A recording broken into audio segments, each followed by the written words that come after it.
Hey guys, so if you're looking for the ad-free for your YouTube, like LG Smart TV, I know this is isn't a full guide, but I just wanted to guide you what you can actually do and how you can get access to the skipping ads on YouTube LG Smart TV. So on Reddit, I'm going to link you this link down below in the description. Just open it and you just want to follow this whole guide.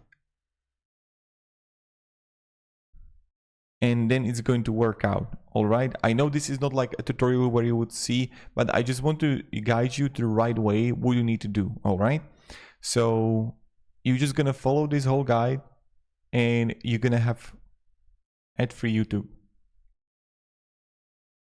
So thank you very much for watching and I hope this video helped you at least a little bit. And you just write ad-free YouTube WebOS app LG OLED on Reddit and have a great day and goodbye.